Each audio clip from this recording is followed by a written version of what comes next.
दिल्ली में अमित शाह और संजय जायसवाल से लगभग 45 मिनट तक उपेंद्र कुशवाहा की मुलाकात होती है और इस मुलाकात के बाद जो है बिहार का राजनीतिक माहौल फिर से गर्म होना शुरू हो गया और ये कहा जाने लगा कि अब उपेंद्र कुशवाहा के बीजेपी के साथ चले जाने से महागठबंधन को क्या कुछ नुकसान हो सकता है और नीतीश कुमार उपेंद्र कुशवाहा के अमित शाह से मिलने से कितने हैरान हैं, क्योंकि महागठबंधन जो है वो लगातार जितने भी विपक्षी दल है उसको एकजुट करने की लगातार कोशिश कर रही है। और इस बीच बीजेपी से जो है वह महागठबंधन में शामिल जीतन राम मांझी जो है वह मिल लिए और उसके बाद उपेंद्र कुशवाहा जो है वह अब अमित शाह से मिले और मुकेश सहनी को लेकर के भी कहा जा रहा है कि अमित शाह से मिलेंगे। इसके अलावा लोजपा का जो दो गुट है वह भी बीजेपी के संपर्क में है और इससे कहीं ना कहीं महागठबंधन को जो है वह काफ़ी नुकसान पहुंच सकता है। अब ये जो मुलाकात उपेंद्र कुशवाहा और अमित शाह की हुई है, इस मुलाकात से जो है वह बिहार की राजनीति पर कितना कुछ असर पड़ सकता है, आज के इस वीडियो में हम इन्हीं चीज़ों का विश्लेषण करेंगे।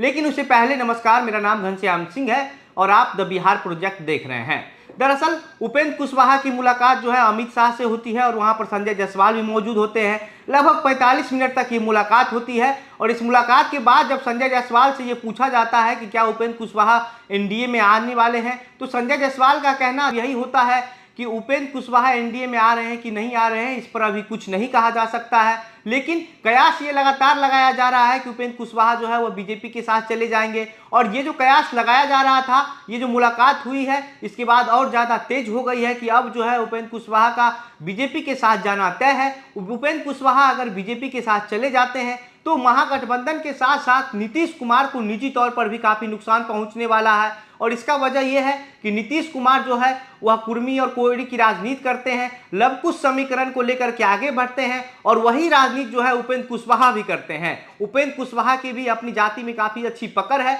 अपनी जाति की बड़े नेता माने जाते हैं और इस वजह से जो है अब ये कहा जाने लगा कि अगर उपेंद्र कुशवाहा बीजेपी के साथ चले जाते हैं तो नीतीश कुमार को जो है वह निजी तौर पर भी जो है वह काफ़ी नुकसान पहुंच सकता है। क्योंकि आज से 2 महीना पहले उपेंद्र कुशवाहा नीतीश कुमार के साथ थे और जो 12% का जो वोट का समीकरण है कोयडी और कुर्मी जाति का, ये इसमें से जो है 9% जो है वह कोयडी जाति का है और 3% जो है वह कुर्मी जाति का है। तो उपेंद्र कुशवाहा जो है वह कोयडी जाति से आते हैं और नीतीश कुमार कुर्मी जाति से आते हैं, तो जाहिर सी बात है कि लवकुश समीकरण का एक बड़ा हिस्सा जो है वह उपेंद्र कुशवाहा के साथ है और अगर उपेंद्र कुशवाहा एनडीए में चले जाते हैं तो नीतीश कुमार का जो कोर वोटर है वह भी उपेंद्र कुशवाहा के साथ साथ एनडीए में चला जाएगा। यानी कि बीजेपी जो है वह आगामी 2024 के चुनाव में महागठबंधन को उपेंद्र कुशवाहा के साथ मिलाने के बाद जो है वह कड़ी टक्कर दे सकती है। कड़ी टक्कर इस वजह से दे सकती है कि नीतीश कुमार का जो कुछ प्रभावी सीट है जहां पर लवकुश समीकरण का जो है वह मुख्य आधार है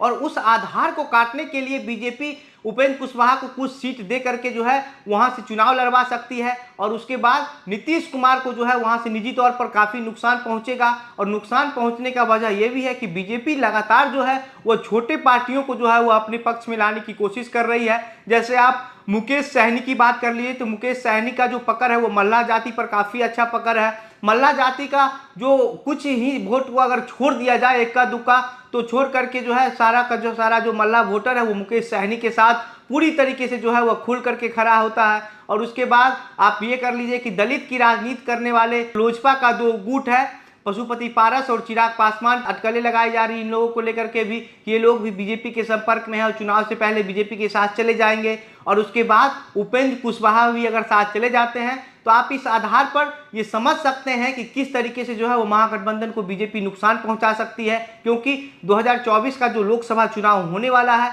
वह काफ़ी जो है वह इंटरेस्टिंग चुनाव होने वाला है, क्योंकि नीतीश कुमार एनडीए का साथ छोड़ करके जब से महागठबंधन में गए हैं तो अब ये कहा जाने लगा कि नीतीश कुमार के आने से महागठबंधन काफ़ी मजबूत हो गया। लेकिन अब जो है उपेंद्र कुशवाहा जिसे ही नीतीश कुमार का साथ छोड़ करके अब अगर बीजेपी के साथ चले जाते हैं तो फिर से जो है महागठबंधन कहीं ना कहीं जो है पूरी तरीके से कमजोर हो जाएगा। नीतीश कुमार का लवकुश समीकरण को तोड़ने के लिए बीजेपी काफ़ी जो है वो पहले से ही प्रयास कर रही है और इसी प्रयास के दौरान जो है सम्राट चौधरी को बिहार बीजेपी का प्रदेश अध्यक्ष बनाया गया। और अगर सम्राट चौधरी को प्रदेश अध्यक्ष बनाए जाने के बाद उपेंद्र कुशवाहा भी बीजेपी के साथ चले जाते हैं तो निश्चित रूप से ये तय माना जा सकता है कि नीतीश कुमार का जो लवकुश समीकरण है उसका आधा से ज़्यादा हिस्सा जो है वह एनडीए के साथ जुड़ जाएगा, क्योंकि सम्राट चौधरी और उपेंद्र कुशवाहा जो है वो एनडीए में है, और इनको अगर अच्छा सम्मान वहां पर दिया जाता है तो जो मुख्य वोटर है नीतीश कुमार का, वो सभी लोग जो है वो बीजेपी के साथ चला जाएगा। और यही चीजों को लेकर के अमित शाह जो है वो लगातार कोशिश कर रहे हैं कि बिहार का जितना भी छोटा दल है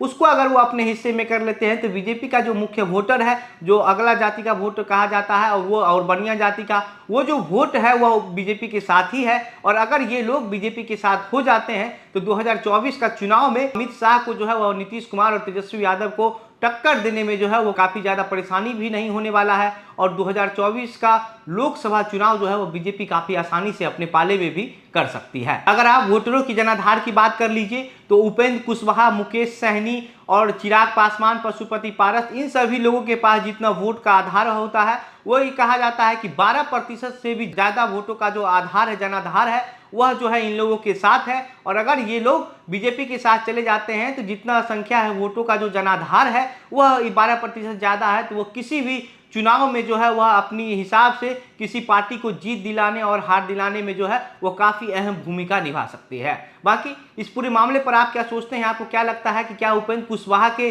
निश्चित रूप से जो है वह बीजेपी के साथ चले जाने के बाद जो है वह महागठबंधन को कितना कुछ नुकसान पहुंचने वाला है? आपकी जो प्रतिक्रिया है हमें कमेंट बॉक्स में लिखकर बताइए। वीडियो को शेयर कीजिए। मेरा नाम घनश्याम सिंह है, आप द बिहार प्रोजेक्ट देख रहे थे। बहुत बहुत धन्यवाद।